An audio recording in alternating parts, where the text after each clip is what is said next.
नमस्कार सभी को, मैं Navneet Gautam classes of physics में आप सभी का स्वागत करता हूं। तो स्टोक्स थ्योरम के हम लोग क्वेश्चन कर रहे हैं और स्टोक्स थ्योरम के क्वेश्चंस के अंतर्गत एक क्वेश्चन आपके सामने लिखा है। देखें, क्वेश्चन नंबर छोड़ो, है ना। क्वेश्चन तो आप नंबर अपने अनुसार देखें, वीडियो के अनुसार, है ना। कौन सा नंबर होगा बुक के अनुसार रहने दीजिए। तो देखो, अप्लाई स्टोक्स थ्योरम कि स्टोक्स थ्योरम अप्लाई आपको करनी है और किसे ज्ञात करने के लिए, टू इवेल्युएट, इसके मान को ज्ञात करने के लिए, ठीक है। और सी कर्व है, इंटरसेक्शन ऑफ ये कर्व और ये कर्व, इन दोनों का इंटरसेक्शन यानी प्रतिच्छेद है, इन दोनों के प्रतिच्छेदन से जो बना है वो कर्व है, ठीक है। देखो, स्टोक्स थ्योरम पहले बताओ क्या होती है, ठीक है। ये क्या है, लाइन इंटीग्रल क्या होता है, vector F dot d are, और यहाँ होता है सरफेस इंटीग्रल, ठीक है। क्या होता है, curl of vector F dot N cap into D S, ठीक है। Curl of vector F dot N cap into D S, ठीक है। कोई दिक्कत वाली बात आपको नहीं होगी। चलें, तो ये हो गया आपका। अब ध्यान देना, vector F dot d are, और ये वैल्यू निकालनी है तो इसकी हेल्प ले लेंगे और इसकी वैल्यू निकल जाएगी। क्लियर है। तो इसका मतलब है आपको एन कैप चाहिए, आपको वेक्टर एफ भी चाहिए कर्ल एफ निकालने के लिए। तो पहले देखो, ये जो वैल्यू दे रखी है ये vector F dot d are की दे रखी है, ठीक है। तो यहाँ से देखो वेक्टर एफ कितना आएगा, यदि तुलना करोगे तो मैंने बताया था ये F1 होता है, ये F2 होता है और ये F3 होता है। तो वेक्टर एफ हो जाएगा F1 आई कैप प्लस F2 जे कैप और प्लस F3 के कैप। तो जो वेक्टर एफ है आपका वो हो जाएगा y, F1 की जगह y है आई कैप, F2 की जगह z है z जे कैप, और F3 की जगह x है x के कैप, ठीक है जी। तो ये वेक्टर f हो गया, कोई दिक्कत वाली बात नहीं होगी। और वेक्टर डी आर आपको पता होता है, हालांकि उसकी जरूरत शायद नहीं पड़ेगी। डी आर आपको पता होता है d x i cap plus d Y j cap और plus d z k cap, ठीक है। अच्छे से देख पा रहे होंगे आप लोग, चलो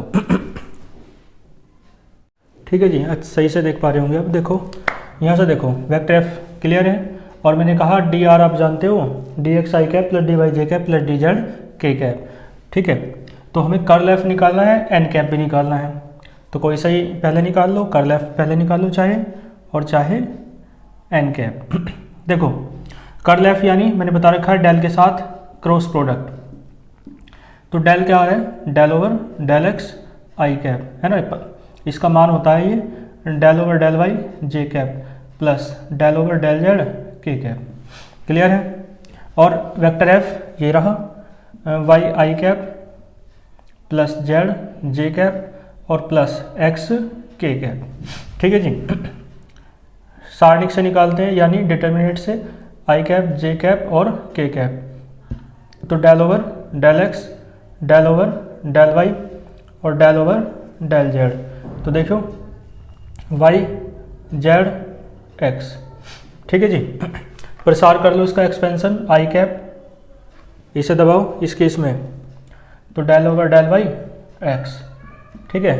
इसकी इसमें del over del Z into में जेड ही आएगा ना, ठीक है। आई कैप था, इसकी इसमें कर दी, और इसकी इसमें बीच में माइनस रहता है, जे कैप माइनस का, तो क्या बचेगा इसके इसमें, तो ये आएगा del over del X X minus इसके इसमें डेल ओवर डेल जेड और वाई, ठीक है, प्लस इधर देखो के कैप, इसके इसमें उसके इसमें, है ना। तो del over del x into में z minus del over del Y और इंटू में वाई, ठीक है जी। तो ये कितना बचा, ये तो 0 हो गया, ये 1 हो गया, तो माइनस का आई कैप बचा, ये 1 है ना, और ये आपका 0, ठीक है। माइनस जे कैप बचेगा, ये भी 0 और ये -1 बचेगा, तो माइनस का के कैप। तो इस तरीके से आपका कर्ल एफ निकल के आया, ठीक है। तो कर्ल एफ की जरूरत पड़ेगी एक तो, और एक एन कैप की जरूरत पड़ेगी। देखो एन कैप कल एक क्वेश्चन कराया था मैंने, उसमें बहुत आसानी से फर्क मिल गया था, और दूसरे क्वेश्चन में एन कैप की जरूरत ही नहीं पड़ी थी। तो एन कैप क्या होता है, मैंने बताया आपको, यूनिट नॉर्मल वेक्टर होता है। तो यूनिट नॉर्मल वेक्टर जो है वो कैसे निकालते हैं मैंने पहले बताया था, और पहले क्वेश्चन में तो आसानी से पता चल गया था कि एन कैप किसके बराबर हो गया था, के कैप के, लेकिन यहाँ नहीं पता चलेगा। तो एन कैप का फॉर्मूला आपको याद होगा क्या होता है, एन कैप होता है unit normal vector del phi, ठीक है, अपॉन डेल फाई का मॉडुलस। याद आया, पहले बताया था मैंने इस तरीके से, ठीक है, del phi upon del phi का मॉडुलस। क्लियर है? तो देखो डेल फाई इनमें से मान लो कोई सा आसान वाला मान लो, चलो ये वाला, तो फाई बराबर क्या हो जाएगा, सारों को एक तरफ ले आते हैं तो माइनस ए, ये फाई है आपका, तो डेल फाई निकालो, डेल का मान रखो क्या होता है, डेल ओवर डेल एक्स या del phi over del x है ना, i cap, plus del phi over del y, या फाई को बाहर ही रख लो, ठीक है, j cap plus del over del z k cap, और बाहर क्या है, फाई। तो देखो फाई का मान रखो, तो इसका करो एक्स के रेस्पेक्ट में, तो ये तो दोनों का 0 1 बचा, तो 1 आई कैप यानी आई कैप, प्लस वाई के रेस्पेक्ट में इसका करो 0 आ जाएगा, 0 जे कैप छोड़ दो, जेड के रेस्पेक्ट में करो इसका 1, तो यानी के कैप। समझ गए? तो ये आ गया डेल फाई।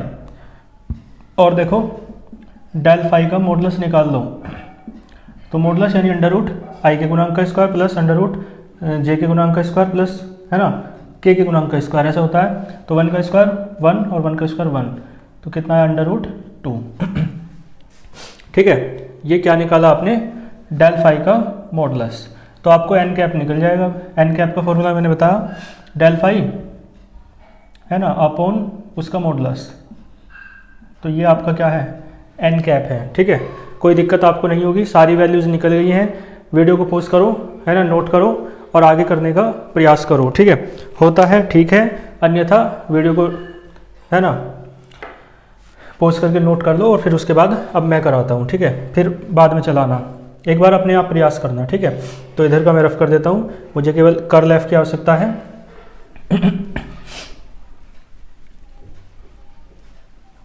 ठीक है जी, देखो इसके बाद देखो वी हैव,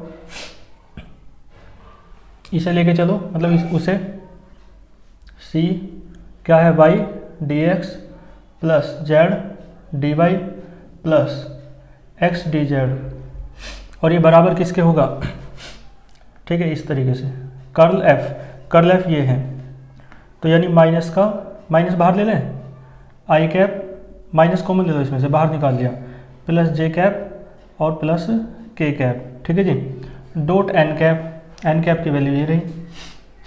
ठीक है जी, आई कैप प्लस के कैप और अपॉन रूट 2, और इनटू में डी एस है, तो मैंने बताया डी एस को ऐसे लिख लेते हैं, D X D Y. Clear है? तो अब हमें इसकी भी आवश्यकता नहीं है। ठीक है, इसकी भी नहीं है।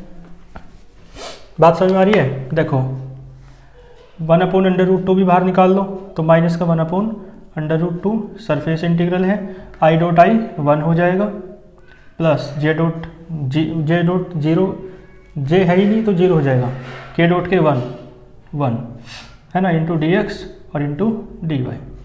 क्लियर है? 2 हो जाएगा, तो यह आ जाएगा माइनस का 2 upon root 2 surface integral D X D Y जो होता है ना, डी एक्स डी वाई, ये सारा जो है ना, ये एरिया है भाई, लंबाई गुना चौड़ाई एरिया होता है। ठीक है, तो ये क्या है, एरिया है, इसका मतलब है, और रूट 2 से रूट 2 टाइम्स कट जाएगा, तो माइनस का रूट 2 और इंटू एरिया। ठीक है, और देखो एरिया ऑफ कर्व का एरिया, तो जो कर्व होगा ना, इन दोनों के इंटरसेक्शन से बना हुआ कर्व, ठीक है, उसका एरिया में किसकी मल्टीप्लाई हो जाए, रूट 2 की। तो एरिया का फॉर्मूला आप जानते हो, यहाँ पे जो इन दोनों के इंटरसेक्शन से बनेगा कर्व, तो वो क्या होगा, सर्किल। और सर्किल की रेडियस का फॉर्मूला आप जानते होंगे, ए अपॉन रूट 2, और एरिया का फॉर्मूला भी आप जानते होंगे, ए बराबर क्या होता है सर्किल का एरिया, पाई आर स्क्वायर, तो ये माइनस का √2 इंटू पाई आर स्क्वायर, ठीक है। आर की वैल्यू रखो माइनस √2 और ये पाई आर स्क्वायर यानी a/2, a²/2। देखो √2 से √2 टाइम्स कटेगा तो माइनस का πa²/√2, ठीक है। तो ये इसका आंसर है, माइनस का πa²/√2, ठीक है। नोट करो, फिर चलते हैं नेक्स्ट क्वेश्चन पर। इसके बाद देखेंगे क्वेश्चन आपके सामने लिखा है बाय स्टोक्स थ्योरम, यानी स्टोक्स थ्योरम के द्वारा आपको प्रूफ करना है क्या, prove that curl of gradient phi, ठीक है, बराबर किसके होता है, 0 के। तो देखो कर्ल ऑफ ग्रेडियंट फाई किसके द्वारा सिद्ध करना है, स्टोक्स थ्योरम के। तो स्टोक्स थ्योरम लिखो पहले, यही तो होता है, ठीक है। लाइन इंटीग्रल है, ये सरफेस इंटीग्रल है, यहाँ होता है curl F dot N cap into D S. तो एफ है ना, एफ आ रहा है, कर्ल के आगे यहाँ पे वेक्टर एफ और यहाँ कर्ल के आगे ग्रेडियंट फाई। तो आप एक काम करो, ग्रेडियंट फाई को किसके बराबर मान लो, वेक्टर एफ के बराबर मान लो, कोई दिक्कत तो नहीं है, ठीक है। ग्रेडियंट फाई को किसके बराबर माना आपने, वेक्टर एफ के। चलो, और ग्रेडियंट आप जानते हो, यानी डेल, ग्रेडियंट का क्या मतलब है, डेल फाई, यानी इस तरीके से फाई की मल्टीप्लाई कर लो तो del phi over del x i cap plus del phi over del y j cap plus del phi over del z k cap, इस तरीके से होता है, ठीक है। क्लियर है, वेक्टर एफ है और वेक्टर एफ निकाल लिया आपने, कोई दिक्कत नहीं होगी। आपको निकालना है कर्ल एफ, ठीक है, कर्ल ऑफ वेक्टर एफ। तो कर्ल ऑफ वेक्टर एफ बल्कि कर्ल ऑफ वेक्टर एफ माना ना इसे, आपको क्या लाना है, 0। तो इसका मतलब है इसे तो इधर का ऐसे ही रहने दो, इधर कैसे करो, तो vector F dot d are कर लो आप, है ना। वेक्टर एफ तो निकाल लिया, डी आर क्या होता है, डी आर होता है d x i cap plus d Y j cap और plus d z k cap, ठीक है। एफ डॉट डी आर निकालना, vector F dot d r, तो वेक्टर एफ तो है आपका del phi over del x i cap plus del phi over del y j cap plus del phi over del z k cap, बीच में dot और यहाँ d x i cap plus d Y j cap plus d z k cap, ठीक है जी। देखो I dot I 1, तो ये बचेगा del phi over del x into D X plus del phi over del Y into D Y, J dot J 1 हो जाएगा और ये हो जाएगा del phi over del Z into D Z, ठीक है। और आपको पता हो ये जो है ना, ये कंप्लीट डिफरेंशिएशन का फॉर्मूला है, मैंने एक बार यूज किया था।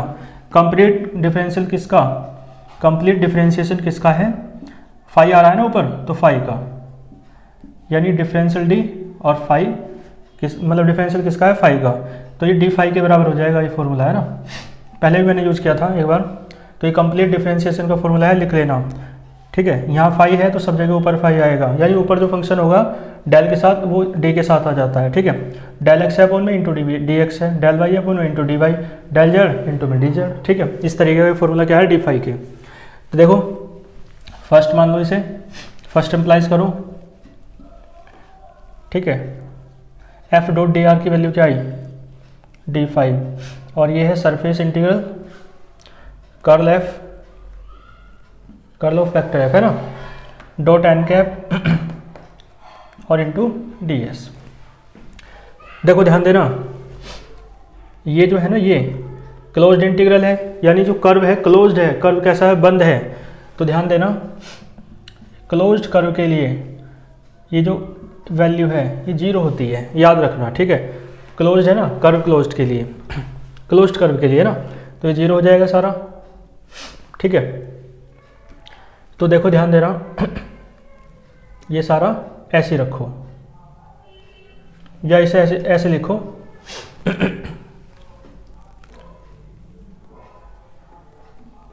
देखो curl of vector F dot N cap into D S. तो देखो तुलना करोगे यदि तो कर्ल ये सारा 0 के बराबर है, तो कर्ल एफ भी किसके बराबर आया, 0 के बराबर आया। ठीक है, तो कर्ल एफ भी किसके बराबर आया, 0 के। और एफ की वैल्यू रख दो जो माना था, ग्रेडियंट 5। तो कर्ल ऑफ ग्रेडियंट 5 किसके बराबर आया, 0 के। ठीक है, हैंस प्रूव्ड लिख देना। ये आपका सिद्ध हो गया है, आपको अच्छे से समझ में आया होगा, नोट कीजिए।